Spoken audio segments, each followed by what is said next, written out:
Good morning, DXN. Welcome to DXN, the world's largest Ganoderma producer. Started its journey in Jitra, a small town in Kedah, Malaysia in 1993. Pag-iwas sa stroke. Ngayon, pag-uusapan natin yung 5 supplements ng DXN that can prevent a brain stroke. Kaya nga nakalagyan, never ignore them. Huwag yung baliwalain. Ano yung 5 supplement na ito? Number 1, RG at GL. 1 and 2. The first 2 is RG at GL. So, reishi gano, coming from the umbrella or the cup of the mushroom, 90 days old, maraming polysaccharides, yan may polysaccharides, the beta-glucans, na siyang tumutulong na mag-cleanse ng ating blood, mag-detoxify ng cholesterol sa ating blood. At ang ganocelium, which is a spore from the spore or the young mushroom spore na mayaman sa triterpenes or the terpenes. Itong triterpenes ay anti-inflammatory. Lumalaban sa pamamaga. Kaya pag namaga ang brain dahil sa stroke, ang ganocelium ay maganda na gamitin. Pero ito'y sabay-sabay na iniinom. Reishi gano at ganocelium. Sa study,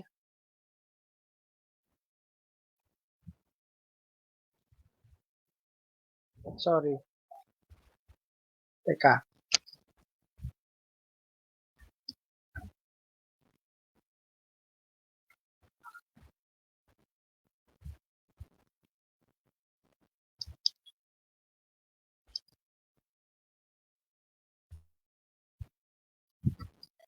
Okay, ito.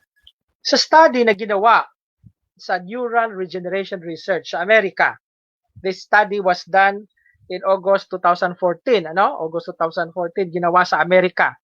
Okay? Napakita nila, itong study, ang title ng study is Neuroprotective Effect of Pre-Treatment with Ganoderma lucidum in Cerebral Ischemia and Reperfusion Injury. Titingnan niyo po nakalagay diyan malinaw. Pre-treatment. Pre-treatment. Ibig sabihin, bago ka pa magka-stroke, dapat umiinom ka na ng RGGL. So, nagbibigay daw ang RGGL ng protection bago pa mangyari ang stroke. O, ischemia, sabi natin, it's dalawang klase ng stroke. Ischemia, yun yung pagbabara, at reperfusion injury. Ibig sabihin, pumutok yung ugat. Pumutok ang ugat, kaya walang blood flow. So, reperfusion injury. So, para maiwasan itong dalawang uri ng stroke, dapat po ay gumagamit tayo ng Ganoderma RGGL bago pa ito mangyari. So, study proves that the intake of Ganoderma lucidum, which is rich in polysaccharides, beta-glucans, and ergosterols, prevent the formation of blood clot and ischemia, which predetermine stroke and cardiovascular disease. So, hindi lang stroke, pati sakit sa puso, natutulungan kapag tayo ay uminom ng RGGL bago pa mangyari ang isang stroke. Ulitin ko, huwag hintayin na ma-stroke ka, tsaka ka mag-RGGL. Kasi pag severe stroke na yan, kahit ka pa mag 3,000 points PB or mag 5,000 points or 100 million PB, hindi na mababalik yung natural mo sa stroke. Mag 1 million PV ka ngayon na wala ka pang stroke. Huwag kang mag 1 million PV kapag na-stroke ka na. Kasi hindi mo na yan, hindi ka na maliligtas niyan. Okay? Another study, oncology, this is from America also, done by another doctor, Barry Casilet. Okay? Na ginawa ito nung 2009 pa, July 2009, At sinasabi natin yung dito na ang reishi beta-glucan polysaccharide, and compounds at triterpenes, ay tumutulong na para mag-stimulate ng mga macrophages or white blood cells, na para labanan ang cancer sa utak at pigilan ang pagkukumpol-kumpol ng dugo para hindi magkaroon ng clot formation sa brain. So, dito, sa cancer of the brain, ang isang cause ng pagkakaroon ng stroke sa patient na may cancer sa utak ay dahil sa pagkukumpol-kumpol ng platelets. Nagkakaroon ng bara. Napapansin nila na ang RG, ang Reishi-Gano, sabi ni Dr. Barrett, ang Reishi-Gano na maraming beta-glucan o polysaccharides at triterpenes ay nagpo-produce o nagpapagana ng maraming white blood cells na siyang kumakain dun sa kung nagkukumpol-kumpol na platelet para matanggal ang pagbabara sa ugat at mabalik o ma-restore ang tamang blood flow sa utak. Okay? So, maganda ang RGGL para sa stroke. Ang pangalawang food supplement na maganda para sa stroke ay ang spirulina. Okay? Meron tayong tablet, merong capsule, meron ding cereal, merong powder. Lahat yan, pare-pareho, nakakatulong. So, sa study na ito, spirulina blocks the stroke damage. Okay? Pag nagkaroon ng stroke, ito naman, pag nagkaroon na ng stroke, hindi na iwasan, talagang nagka-stroke kasi pasaway. Okay? So, dahil nagpasaway, so, nagkaroon ng stroke. So, isang pag-aaral na ginawa sa University of South Florida sa USA, ni Dr. Paula Blickford. Okay? Si Dr. Paula Blickford at ang kanyang mga kasamahan nang gawa ng isang study noong 2005. Matagal-tagal na, no? 2005 pa. Nakita nila sa pag-aaral nila ito na ang pagbibigay daw ng spirulina sa mga pasyente na nagkaroon ng stroke ay nagresulta sa pag-decrease ng damage o pagliit ng damage ng stroke. No? 75% significant became smaller. No? Yung stroke, yung area ng stroke sa brain ay lumiit. Yung 75% na damage sa stroke sa loob ng 4 to 6 weeks ay lumiit. No? Lumiit yung area ng damage ng stroke sa loob ng 4 to 6 weeks sa pasyente yung binigyan ng spirulina matapos ang isang stroke. Kaya kailangan, bakit ano bang nasa spirulina? Spirulina kasi maraming amino acids. Ang amino acids ay building blocks of our body. Okay? So yan yung pampalit doon sa nasira. Yung amino acids na makukuha natin sa spirulina, yun ang pampalit sa mga nasirang blocks o cells sa ating katawan na nasira ng stroke. Kaya binibigyan natin ng spirulina yung mga stroke patient para mabawi nila yung kulang na amino acids na kailangan nila at makapag-rebuild ulit ang mga cells, makapag-rebuild ang cells doon, makapag-repair ang cells sa loob ng kung saan man nangyari ang stroke. At ito ay mangyayari sa loob ng 4 to 6 weeks, isang buwan at isang buwan kalahati. Now, sa Harvard Medical School, okay, isang kilalang university sa Amerika, Harvard Medical School, sabi ay, ang spirulina is a richer source of protein than most vegetables. Ipagkumpara mo lahat ng gulay, pinaka maraming protina pa rin or fresh, healthy protein ang spirulina. It's a good source of beta-carotene, which is vitamin A.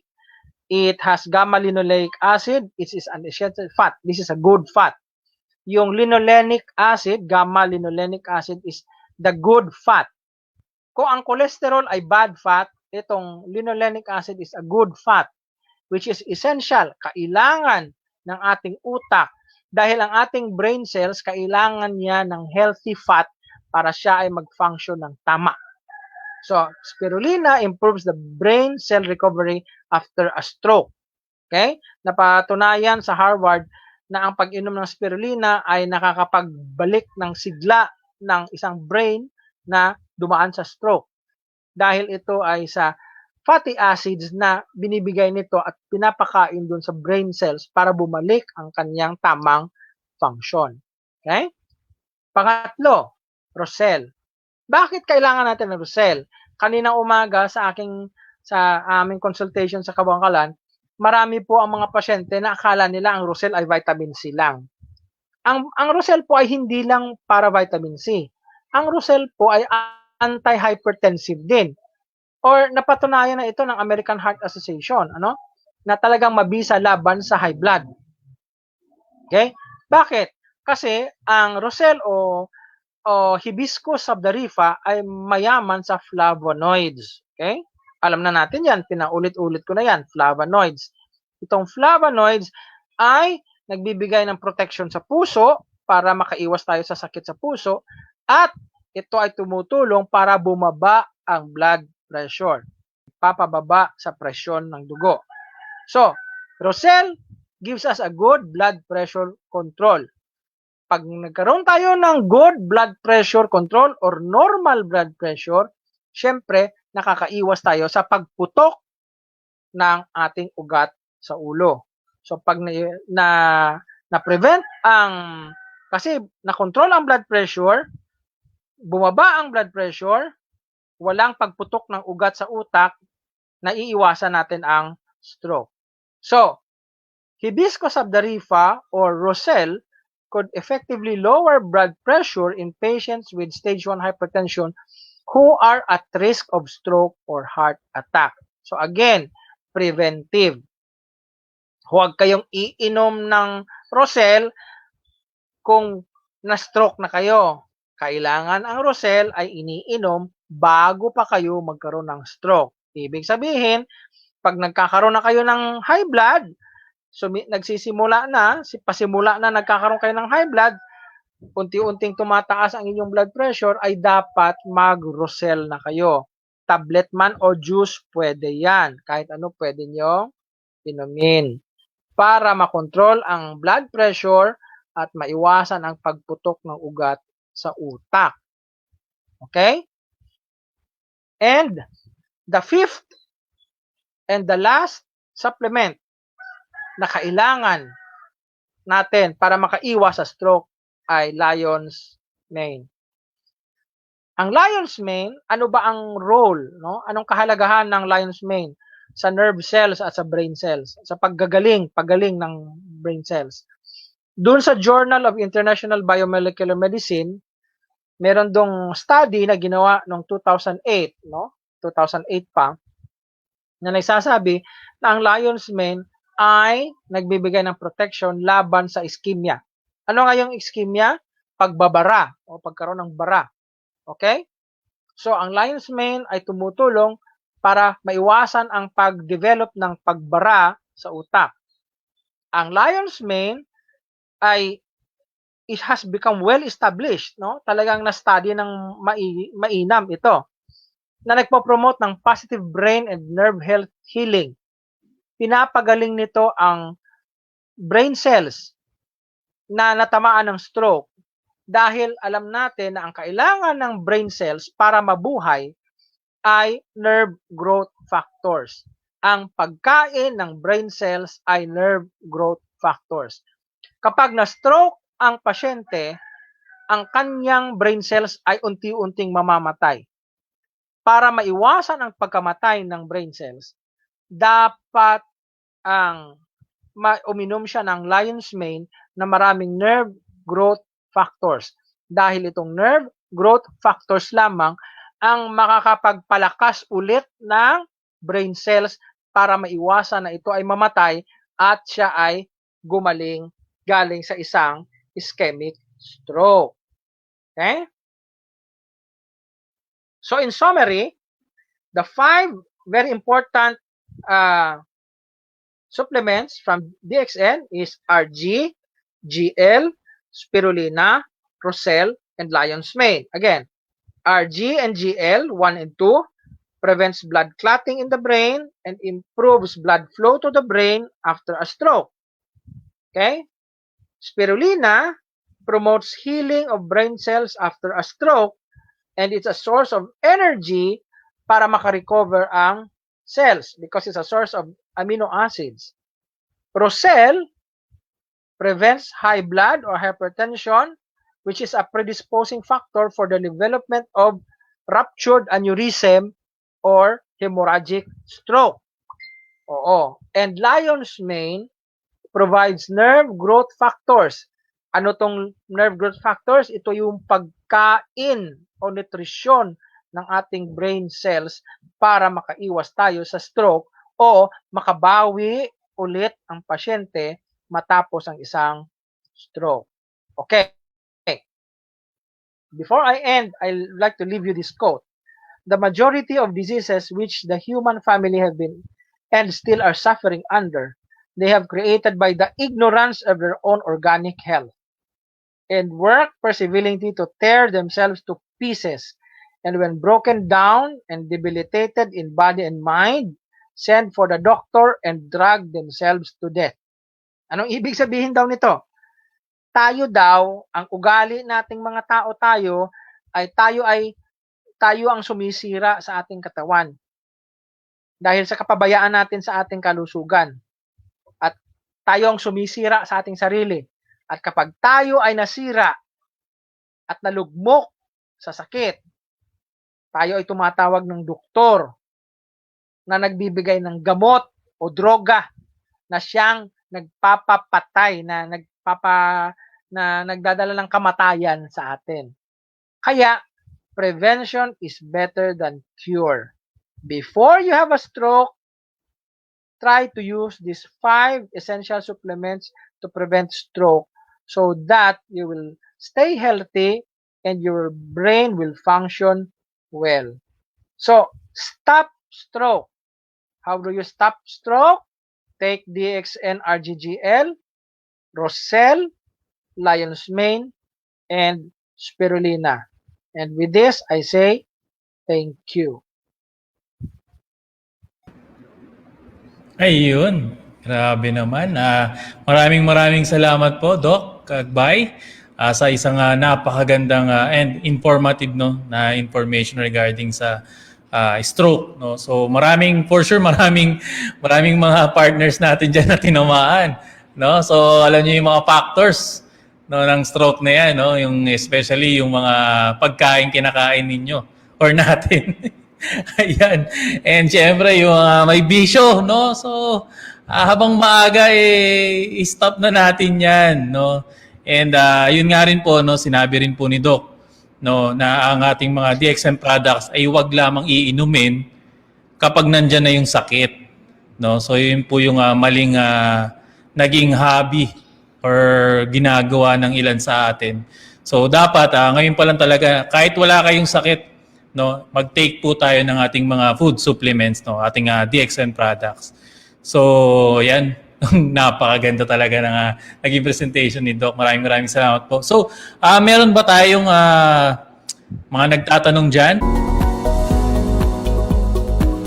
Who can consume and use DXN products? Since DXN products are natural health products, they are suitable for all categories of people, starting from infancy to old age and the sick.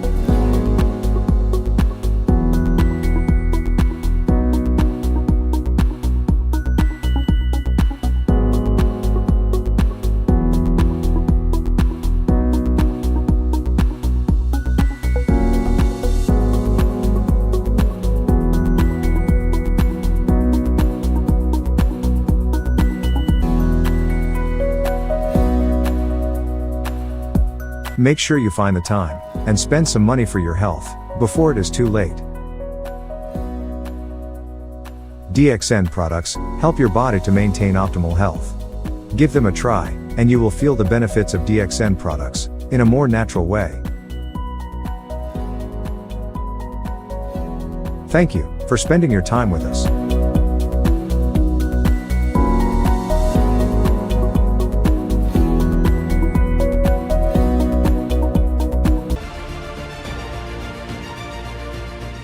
DXN, one world, one market.